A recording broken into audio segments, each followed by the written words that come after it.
And now, it's time for another Dice Tower review with Tom Vasel. Some people dream of being astronauts, some people dream of being police fighters, and some people dream of growing up and tiling the Taj Mahal. Okay, probably not, but that's what this game, Maharani, is about, is putting down rug, or mosaics, I guess, on the floor of the Taj Mahal.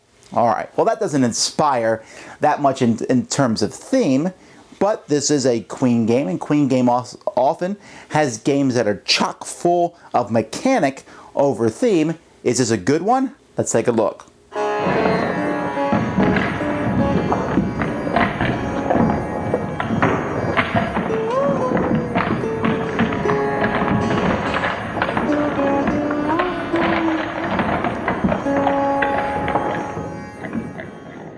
Okay, I'm a sucker for the fact that this board here needs to fold up, right? So it folds into 4 pieces, and then here in the middle of the board you put this piece later on because it has a spinner thing. Well, I mean, it would be exciting if this was actually a spinner, but it's more of a rotator. And this is going to move around during the course of the game. But anyway, it's a very well designed piece of game. Now, you have this bag here, and as the game progresses, you are going to be putting tiles on this thing. And each of these tiles has an arrow on it, and these tiles are going to be facing you. There's 6 different colors of tiles, and you'll move this arrow so it points to your color. So let's say I was red, it would point to my color on my turn. Now on a turn you have 2 actions. One of those actions is to place tiles. There are 4 tiles here, and each one is facing a different quadrant in the game. Each quadrant is denoted by a different animal. Here's a turkey, elephant, monkey, and a baboon. And when you take these tiles, you can place them, but you have to look at the pillars. Here we have 2 half pillars, so this can be placed here, this can be placed here, but it can't be placed here. You can never form a half pillar. So each tile has 2 half pillars, 1 half pillar has a whole pillar, and it goes in these 2 spots there on the board. So when you place these, you put them in their quadrants. So let's say I take this one, which has 1 half of a pillar, and I place it here. Now, there's an arrow on that. If that arrow is pointing towards me, I can also put one of my guys on the tile. You don't have to make the arrow point towards you, but having the arrow point towards you is the only way to get a guy on the tile. Now, when you first put down the tile, you will get 1 point for that tile, plus 1 point for any tile that might be down already that's of the same color. So if I place this one here, I would get 2 points. So the bigger groups of color, the better. When you place a tile down and you put the guy on it, you will score points for that guy. However, you will score points only if for each other guy of your same color. So let's say I had a tile over here with one of my guys already on it. When I place him down, I would score again 2 points. So if this is the way it would start out with, I'd first put down a tile, get 2 points for the 2 colors. Then I put down this guy and get 2 points for the guys next to each other. If I already had a guy here and I put this tile down, I would have to move him. You can never put a new person on someone of the same color in the same quadrant. So if I already had a purple one in this quadrant, so in each quadrant at the most you can have is 6 guys, because each time you put down a color that you already have in that quadrant, you have to take one of these guys and move it to a new spot. Now, if I want to place a tile, like this green tile, there's really no good place for me to put it. However, I might want to put it way up here. I can do that. It came from this baboon quadrant, and I put it up in that quadrant. I'm allowed to do that if I go to my little player board over here, and since the tile came from a baboon quadrant, I will flip this token over. I can no longer move any tiles from that region to other spots on the board because I've already used up my baboon quadrant. So you're able to use each quadrant once. Now, one of the things you can do on your turn is to place tiles. Another thing you can do is, instead of doing anything else, take all these and turn them face back up. So that uses up your whole turn, but it allows you again to put tiles wherever you want. Now, when you're placing tiles, you can always place 1 tile. You can place a second tile, but it costs you 2 points, 2 rubles or whatever. So you have to decide whether it's worth it to place that second tile. So you place 1, maybe 2, score the points for each, then you will refill the tiles here on the board, and it goes to the next player.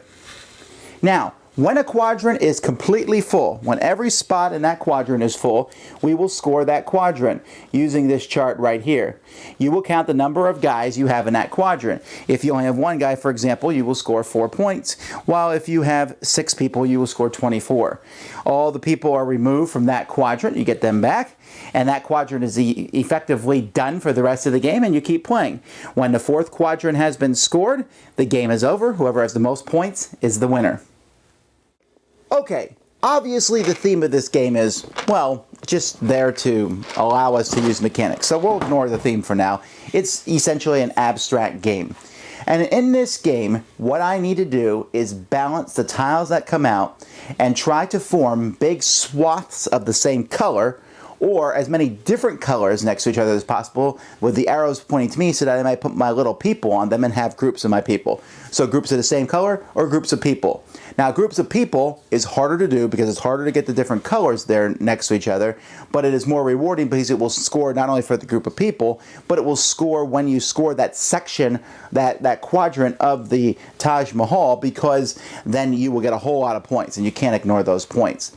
The game has a very puzzly factor to it. As you take each of the tiles each turn, and then you play it, and then you decide, is it worth, will I get enough points to play a second tile? Now, as long as you get 2 points, you might as well play a second tile, because you're going, unless you're setting up your opponent and you think they can't get it. And the whole idea of spinning the thing in the middle, having the arrow pointing towards you, is an interesting one. I liked the design of the tiles. I liked how the tiles could only fit in specific locations, so it wasn't like you spent a whole turn figuring out what went where. But what was neat was almost like a push your luck aspect of, when am I going to flip over those tokens that let me put tiles wherever I want? Because if I turn over 2 of them, for example, that only leaves me with 2 quadrants that I can move the tiles anywhere on the board, but I don't want to flip them over because that's kind of like wasting a turn.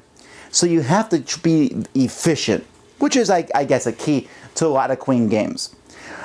For myself, I didn't love this game, but then again, you have to realize that this game is not a Tom Vasel style type game, so I have to kind of take that out of the picture to some degree. I enjoyed playing it, and I found that it was interesting. It works, and it scales really well. 2, 3, 4 players. That was pretty nice how it scaled, because the board is not one person's, the board is everybody's as you put them out there.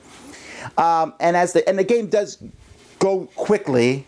As long as people don't take too long on the turns, but there's only so much you can do. So I enjoyed that. I enjoyed watching each area fill up, and there's different ways to score points. But in the long run, the replayability value of this, I haven't played that many games of it, but let's say I played 10 games of it, I think that I would be completely bored because I'm doing the same things that I did in game 3 or 4. So I think some people will enjoy this, especially if you like games that have a puzzly nature to them as you put these out. And it is one of those games where you'll say, what is the most efficient move that I could take right now? A computer would probably destroy me at this game because it would be able to figure that out. There's no guesswork or luck, except for the way that the tiles come out. So, how do I recommend it? If you thought my description of the game, if you looked at it and said, that looks interesting, I think you'll like it. If it looks completely boring, I think you won't.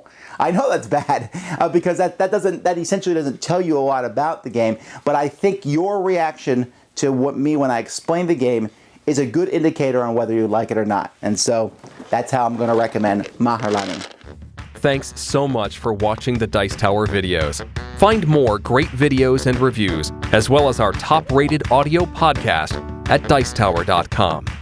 You can also find the latest board game news at Dicetowernews.com. I'm Eric Summerer, and you've been watching The Dice Tower. The Dice Tower is sponsored by Fun Again Games, the world's best game source. Fun Again Games has over 5,000 games available. Check them out at funagain.com. Shut the door!